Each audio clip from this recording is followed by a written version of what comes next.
വൈകുന്നേരം ആയപ്പോൾ ഒരു പൂളിയും ചമ്മന്തിയും കഴിക്കാൻ. അതന്നെ ആയിക്കോട്ടെ.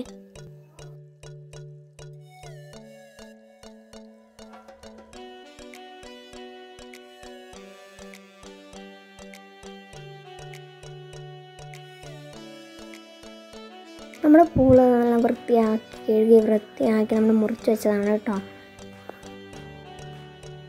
നമ്മുടെ പൂളേനെ നമ്മൾ തിളച്ച വെള്ളത്തിലോട്ട് ഇടുകയാണ്. ഇനി അടുത്ത പരിപാടി ചമ്മന്തിയാണ്. ചമ്മന്തിക്കായിട്ട് ചീരാമുളക്, ചെറിയ ഉള്ളി, ജാറെടുത്തിട്ടുണ്ട്. അതിലോട്ട് നമുക്ക് ചീരാമുളകും ചെറിയ ഉള്ളിയും ഇടാം. ഇതിലോട്ട് ഇനി ആവശ്യത്തിനുള്ള ഉപ്പ് ഇട്ട് കൊടുക്കാം. എന്നിട്ട് അടച്ച് വെച്ചിട്ട് നന്നായിട്ടൊന്ന് അരച്ചെടുത്തിട്ട് വരാം. നമ്മൾ അവിടെ അരച്ചെടുത്തിട്ടുണ്ട്. ഇതേമാതിരി വേണ്ടിട്ട് അരച്ചെടുക്കാനായിട്ട് ഇതിലോട്ട് നല്ല നാടൻ വെളിച്ചെണ്ണ കുറച്ച് ഒഴിച്ച് കൊടുക്കാം. ഇത് നന്നായിട്ടൊന്ന് മിക്സ് ചെയ്യാം കേട്ടോ. നമ്മുടെ ചമ്മന്തി ഇവിടെ റെഡി ആയിട്ട് വന്നിട്ടുണ്ട്. ഇതാണ് നമ്മളെ ചമ്മന്തി. നമ്മുടെ പൂള തിളക്കുന്നുണ്ട്. അപ്പോൾ നമ്മുടെ പൂളയൊക്കെ വെന്തിട്ടുണ്ട് കേട്ടോ. അപ്പോൾ നമുക്കിത് ഊറ്റണം.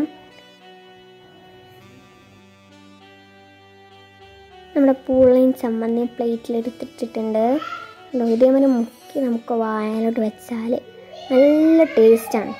ചാനൽ ആദ്യമായിട്ട് കാണുകയാണെങ്കിൽ ലൈക്ക് ചെയ്യാനും ഷെയർ ചെയ്യാനും മറക്കല്ലേ. സബ്സ്ക്രൈബ് ചെയ്യണം. പിന്നെ തൊട്ടടുത്ത് ബെല്ലൈക്കൺ അടിച്ച് പൊട്ടിക്കുകയും വേണം.